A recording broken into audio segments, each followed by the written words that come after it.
इस कवि की पंक्तियां हैं। जो मैंने पंक्तियां डाली हैं एक मशहूर कवि की हैं, कमेंट में लिखिएगा, बताइए। राहुल गांधी के समर्थक भी बताएं और राहुल गांधी के विरोधी भी बताएं। भारतीय जनता पार्टी के भी दिमाग में चला।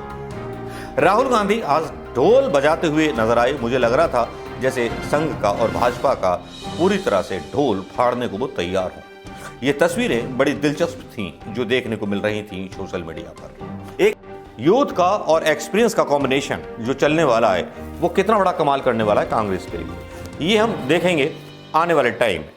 बहुत सारी ऐसी न्यूज़ भी कांग्रेस के बारे में पॉजिटिव आने वाली हैं, पॉजिटिव देखने को मिलेंगी। वो अलग बात है कि क्या पॉजिटिव होता है।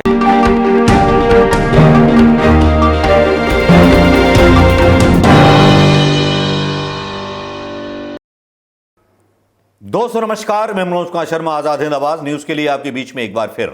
जहां एक तरफ तेलंगाना में राहुल गांधी की धुआंधार एक बार फिर यात्रा 3 दिन के विराम के बाद शुरू हुई, वहीं मल्लिकार्जुन खड़गे ने एक्शन पर एक्शन लेने शुरू कर दिए। यहां G23 के बारे में, नेताओं के बारे में सोशल मीडिया पर एक अलग फिजा चल रही थी, लेकिन उधर राहुल गांधी तेलंगाना पर, जैसे तेलंगाना के लोगों को इंतजार था राहुल गांधी आएंगे और राहुल गांधी यात्रा शुरू करेंगे।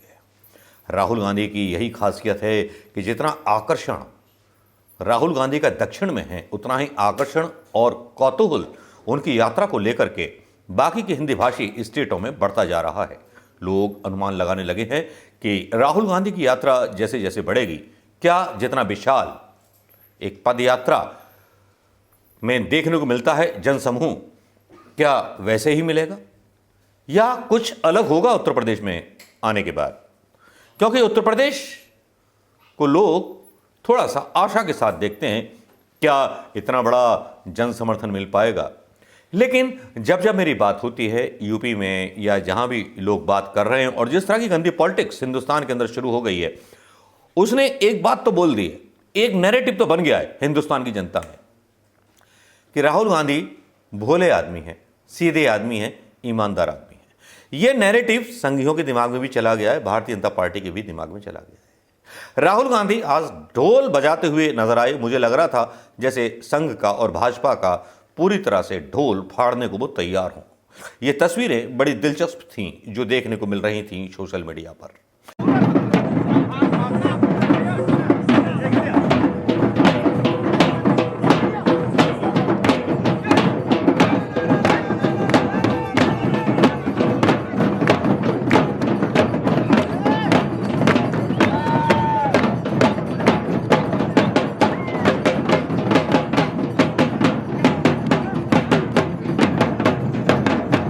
एक भीड़ का सैलाब जो देखने को मिल रहा था, वो बरबस ये कहने को मजबूर कर दे रहा था, उस भीड़ के सैलाब में बस कुछ पंक्तियां याद आ जाती हैं।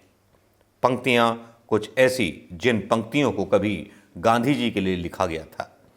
जी हां, वही पंक्तियां जो मैं आज आपके बीच साझा करना चाहूंगा। दृढ़ चरण सुदृढ़ कर संपुट से तुम काल चक्र की चाल रो, नित महाकाल की छाती पर लिखते करुणा के पुण्य शिलो। हे युग दृष्टा, हे युग सृष्टा, पढ़ते कैसा ये मोक्ष मंत्र, इस राजतंत्र के खंडर में उक्ता अभिनव भारत स्वतंत्र।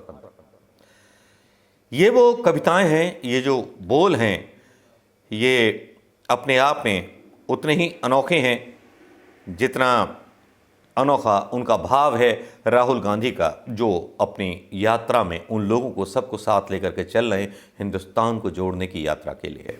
युग बड़ा तुम्हारी हंसी देख, युग हटा तुम्हारी भ्रमरी देख, तुम अचल मेखला बन भूखी, खींचते काल पर अमिट रेख। तुम बोल उठे युग बोल उठा, तुम मौन रहे जग मौन बना, कुछ कर्म तुम्हारे संचित कर युग कर्म जगा युग धर्म धर्म। मायने समझिएगा कि राहुल गांधी कितने बड़े मास लीडर हिंदुस्तान के बन जाएंगे। एक प्रधानमंत्री तो बड़ी बड़ी ड्रेसें बदल करके इतना बड़ा महामानव, इतना बड़ा जननायक न बन पाया, उसने केवल गुजरात को एक हिंदुत्व की प्रयोगशाला बना दिया। लेकिन ये राहुल गांधी जो निकले तो निकले, चल पड़े जिधर डगमग। याद कीजिए किस कवि की पंक्तियां हैं। जो मैंने पंक्तियां डाली हैं एक मशहूर कवि की हैं, कमेंट में लिखिएगा, बताइएगा। राहुल गांधी के समर्थक भी बताएं और राहुल गांधी के विरोधी भी बताएं। बड़ी घबराहट है। आज भोपाल के सेक्रेटरिएट में जाना हुआ एक मित्र के साथ मिलने, तब पता चला कि वहाँ बहुत बड़ी हलचल है। हलचल क्या है उसका भी वीडियो हम बताएंगे आपको। लेकिन हलचल राहुल गांधी की चर्चा को लेकर के है। हो सकता है कि आने वाले दिनों में बहुत नूरा कुश्ती देखने को मिलेगी मध्य प्रदेश के चुनाव में। जी हाँ, लेकिन यहाँ मध्य प्रदेश की न्यूज़ नहीं, राहुल गांधी और तेलंगाना की न्यूज़ के बारे में बोल रहा था, जहाँ तेलंगाना में भारतीय जनता पार्टी ने फिर से सौदा करने की कोशिश की, कुछ नेताओं को खरीदने की कोशिश की, वो भी न्यूज़ बनाई गई। लेकिन राहुल गांधी की न्यूज़ इसके पीछे ठग जाती है। राहुल गांधी का जो विशाल विराट व्यक्तित्व बन चुका है पूरे देश के अंदर, अभी तो केवल 1/3 यात्रा पूरी हुई है। आप सोचिए जब आधी होगी तब क्या होगा। राहुल गांधी ने जहां बहुत शानदार ढंग से ढोल बजा करके यात्रा शुरू की और तेलंगाना के अपार जनसमूह को जैसे इंतजार था अपने उस नेता का, जिसको छू लेना भर चाहते थे, जिसको देख लेना भर चाहते थे, तो दूसरी तरफ मल्लिकार्जुन खड़गे ने कांड कर डाला।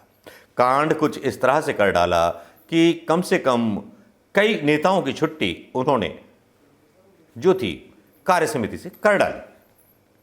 वो जो कार्य समिति चलती रही थी राहुल गांधी के इस्तीफा देने के बाद भी, जिस कार्य समिति ने इस्तीफा नहीं दिया था, राहुल गांधी ने उनको बोला भी नहीं था। तो बात करते हैं कि मल्लिकार्जुन खड़गे ने एक्शन क्या लिया गया। 24 साल के बाद कांग्रेस में कोई गैर गांधी परिवार का अध्यक्ष बना है। चुनौतियों का सामना करना है। राजस्थान, हिमाचल, आप तो जानते ही हैं, कई चुनाव हैं। पहला बदलाव उन्होंने किया, माइक्रो ब्लॉगिंग वेबसाइट पर वो जारी एक्टिव हो गए ट्विटर पर, और उनकी तरफ से ट्वीट आने लगे। डॉलर के मुकाबले रुपए पर उनके काफ़ी ट्वीट आए और उन्होंने सीधे मोदी जी का गरेबान झकझोर दिया। एक ट्वीट डाल करके डॉलर के मुकाबले फिर रुपया रिकॉर्ड निचले स्तर पर 83 पर पहुंचा, 83 पार पहुंचा। गिरता रुपया हमारी इकोनॉमी के लिए काफ़ी खतरनाक साबित हो सकता है। वित्त मंत्री ने कहा रुपया कमजोर नहीं हो रहा, डॉलर मजबूत हो रहा है। सिर्फ बयानों से काम नहीं चलेगा, केंद्र सरकार को जल्दी ठोस कदम उठाने होंगे। लेकिन यहाँ मल्लिकार्जुन किस तरह से भारतीय जनता पार्टी की कर्नाटक में टेंशन बढ़ाएंगे, इसके बारे में भी कुछ आर्टिकल्स छपे हुए हैं। मल्लिकार्जुन खड़गे कांग्रेस अध्यक्ष का चुनाव जीत गए हैं। हालांकि उन्होंने अभी पद संभाला नहीं, लेकिन उनकी जीत से ही दिल्ली के अलावा कर्नाटक में भी राजनीतिक समीकरण बदलने की संभावनाएं जताई जा रही हैं।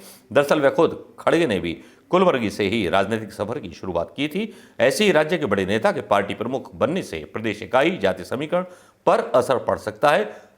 इसकी आंच भारतीय जनता पार्टी पर भारी पड़ सकती है। खबर यह है कि 80 वर्षीय नेता की एंट्री अनुसूचित जाति यानी एससी की भाजपा की ओर बढ़ती रफ्तार को धीमा कर सकती है। दरअसल खुद खड़गे एससी को रिप्रेजेंट करते हैं और जहां भाजपा ने सियासी जमीन तलाश की है, अब कांग्रेस के नेता प्रमोशन से इनमें से कुछ वर्ग भी खड़गे के पीछे लामबंद होने शुरू हो गए हैं। एससी लेफ्ट, एससी राइट, सारे के सारे लोग खड़गे के पीछे जमा होने शुरू हो गए हैं। अब खबरों का क्या है, खबरें चलती रहती हैं। कांग्रेस के अंदर बदलाव होता है, कांग्रेस के उन लोगों पर प्रहार होता है जो लोग बहुत सारी चीज़ें कर रहे थे, ऐसी चीज़ें जो सोनिया गांधी को शायद पसंद नहीं थी, जिनकी वजह से राहुल गांधी को पसंद नहीं था कि मैं अध्यक्ष बना रहूं। सबसे पहले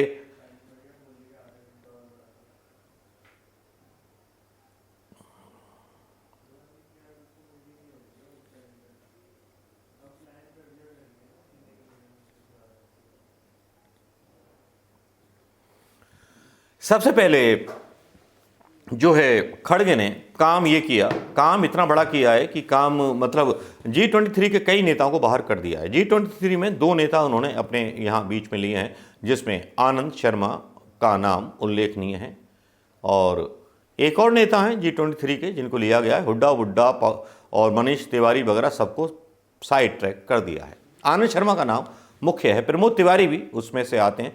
राहुल गांधी और सोनिया गांधी करीब 23, 24 या 25 लोगों की एक कार्य संचालन समिति बनी है, जिसमें यही कार्य संचालन समिति फैसले करेगी जब तक नई कार्यकारिणी प्रभाव में ना आ जाए। कार्यकारिणी को भंग कर दिया और कम से कम 50 सचिव ऐसे हैं जो भाजपा के पाले हुए पेरोल पर थे, उनकी भी छुट्टी कर दी। अब आप समझिए यूथ का और एक्सपीरियंस का कॉम्बिनेशन जो चलने वाला है वो कितना बड़ा कमाल करने वाला है कांग्रेस के लिए। ये हम देखेंगे आने वाले टाइम में। बहुत सारी ऐसी न्यूज़ भी कांग्रेस के बारे में पॉजिटिव आने वाली हैं, पॉजिटिव देखने को मिलेंगी।